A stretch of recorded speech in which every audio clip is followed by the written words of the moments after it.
राधे राधे दोस्तों। आज हम चर्चा करने आए हैं कि जब तक कि कोई अच्छे से जवाब देने वाला नहीं मिलता है तब तक इंसान उसका फ़ायदा उठाया करता है। हमेशा सीधापे का, भोलेपन का लोग नाजायज़ फ़ायदा उठाते हैं, बिल्कुल नाजायज़।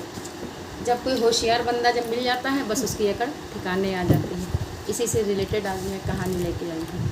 तो एक किसान था, उसकी एक बेटी थी और वो बहुत होशियार थी और किसान बहुत भोला भाला सीधा साधा बंदा था। लेकिन उसकी बेटी जो है उतनी ही होशियार और चतुर थी, पढ़ाई में भी और किसी काम में भी। और वहाँ का ज़मींदार था, वो बहुत ही चालाक और होशियार था।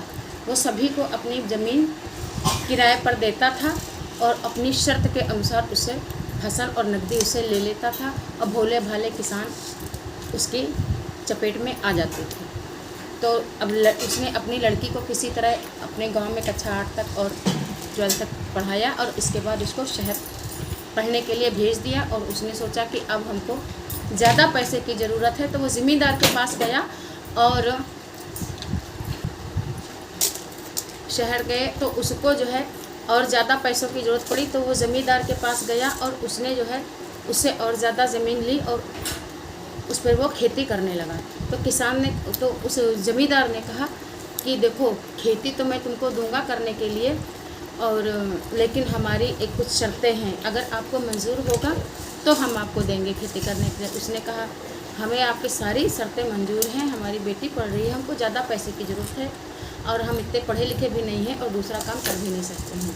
तो वो जो है क्या किया कि अब उसने कहा ठीक है, मुझे सारी शर्तें मंजूर। तो ज़मींदार ने कहा कि ठीक है, जो भी तुम फसल पैदा करोगे उसमें से आधा हिस्सा हमारा रहेगा। तो उसने कहा ठीक है, तो वो और ऊपर का हिस्सा मेरा रहेगा और नीचे का हिस्सा तुम्हारा रहेगा। तो उसने कहा ठीक है। अब वो किसान जाता है और बहुत मेहनत करके गेहूं को बोता है। गेहूं को जब बोता है तो जब पता चलता है कि उसकी बहुत मेहनत से बोई है, उसकी फसल बहुत ही अच्छी हुई है, तो उसके जो है मुनीम आते हैं, बताते हैं कि आपने जो राघव को ज़मीन दी थी उसमें बहुत अच्छी फसल तैयार की है और बहुत ढेर सारा गेहूं हुआ है, चलो हम उसकी फसल को ले आए। अब ज़मींदार उसका और वज़ीर दोनों गए। उसने देखा बहुत बढ़िया फसल तैयार हुई। फसल तैयार करके जब उसने पूछा तो राघव से कहा, फसल तुम्हारी बहुत अच्छी हुई। तो उसने कहा कि नहीं, हाँ मालिक, फसल तो अच्छी हुई, मैंने बहुत ज़्यादा मेहनत की है। तो कहा, तुम्हारी मेहनत कुछ नहीं रंग लाई है, हमारी ज़मीन ही उपजाऊ है, इसलिए फसल अच्छी हुई है। तो उसने कहा ठीक है। तो बस वो आता है अपनी शर्त के अनुसार अच्छी फसल को ले जाता है और उसके लिए ऊपर की फसल को अच्छी ले जाता है और उसके लिए नीचे का जो थोड़ा बहुत गेहूँ और घास फूस बचता है वही उसको दे देता है और वो रोने लगता है। ऐसे ही जैसे तैसे दिन बीतते हैं। अब उसकी लड़की आ जाती है। अब उसकी लड़की शहर से गांव आ जाती है। गांव आने के बाद वो अपने घर का हाल देखती है और किसी तरह वो जो है उधार ले करके जैसे पढ़ाया था, तो उस लड़की को बहुत ही मतलब अंदर से टूट जाती है, रोने लगती है अपनी मनी मन की, देखो मेरे पापा कितनी मेहनत करते हैं।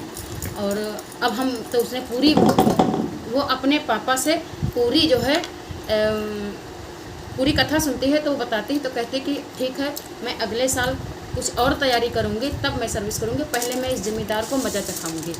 तो वो क्या करती है कि ज़मींदार के पास, अपने पापा के साथ ज़मींदार के पास जाती है और उससे और ज़्यादा जो है खेती करने के लिए ज़मीन मांगती है। तो वो भी कहता है कि तुम तो लड़की जा तो कर नहीं पाओगी। तो कहता वो कहती कोई बात नहीं, मैं कर लूँगी, मैंने पढ़ाई के साथ साथ मेहनत की है, क्योंकि हमारे पापा, मैंने जॉब भी किया है और पढ़ाई भी की है, इसलिए मैं मेहनत से नहीं पीछे हटती हूँ। तो दोनों जा कर के तो कहते हैं ठीक है, तुम मेहनत फसल करोगे, खेती में दे दूँगा, लेकिन तुम ये सोचो कि ऊपर का भाग मेरा रहेगा और नीचे का भाग तुम्हारा रहेगा। जो ऊपर निकलेगा वो मेरा हिस्से में आएगा, जो नीचे का निकलेगा वो मेरे हिस्से में आएगा। लड़की इस चैलेंज को स्वीकार करके और चली जाती है। तो वो कहती है कि पापा उसके बताते हैं कि चलो गेहूँ बोआ जाए। तो कहते नहीं पापा, गेहूँ नहीं बोएंगे, इस बार हम आलू बोएंगे। तो वो लड़की क्या करती है, आलू बोती है। आलू बोने के बाद जब उसकी फसल बहुत अच्छे से तैयार हो जाती है तो ज़मींदार आता है और उसका वज़ीर फिर बताता है कि बहुत अच्छी फसल हुई है। तो दोनों लोग जाते हैं, कहते फसल तो बहुत अच्छी हुई है। तो कहा हाँ मालिक, हमने जो है फसल बहुत अच्छी बोई है और हमारी मेहनत भी रंग लाई। तो कहते तुम्हारी मेहनत नहीं, मेरी ज़मीन उपजाऊ है। तो कहती है ठीक है। वो लड़की ही बात करती है, अपने पापा को पीछे कर देती है। तो कहा शर्त के अनुसार जो है अब तुम्हारी शर्त याद है? तो कहती हाँ मुझे तो मेरी शर्त याद है।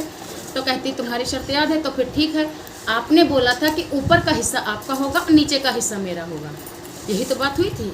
तो उसने ज़मींदार ने ध्यान नहीं दिया और उसने बोल दिया हाँ यही बात हुई थी। वज़ीर ने भी बोला। तो कहा ठीक है। और वो काट काट के उसको ऊपर का घास फूस दे देती है और आलू निकाल करके वो अपने पास रख लेती है। ऐसे ही वो ज़मींदार को मज़ा चखाती है। इसके बाद वो बोलती है, तो जब दूसरी फसल का नंबर आता है तो वो ज़मींदार बोलता है तू बहुत होशियार बनती है, इस बार नीचे का हिस्सा मेरा होगा और ऊपर का हिस्सा तुम्हारा होगा। तो इस बार क्या बोली थी कि नीचे का हिस्सा मेरा होगा। ज़मींदार ने कहा नीचे का हिस्सा मेरा होगा और ऊपर का हिस्सा तुम्हारा होगा। तो इस बार वो गेहूं की फसल काटते हैं। अब जब गेहूं की फसल होती है तो वो क्या करती है, गेहूं रख लेती है और उसके जड़ भूसा उसको दे देती है। तो अब ज़मींदार तो बहुत मजबूर हो गया कि ये लड़की तो हमको कल की छोकरी हमको उल्लू बना रही है। तो कहती है, तो उसने दिमाग चलाया। उसने कहा अच्छा ठीक है, इस बार हम बीच का हिस्सा लेंगे, ना ऊपर का लेंगे और ना मतलब ऊपर का हिस्सा नहीं, बीच का हिस्सा जो है मेरा होगा और बाकी तुम्हारा होगा। उसने कहा ठीक है। तब वो गन्ने की फसल, ज़मींदार बोलता है कि ऊपर का हिस्सा भी मेरा और नीचे का भी हिस्सा मेरा। तो वो मान जाती है, कहती ठीक है, इस बार आप ऊपर का हिस्सा भी ले लेना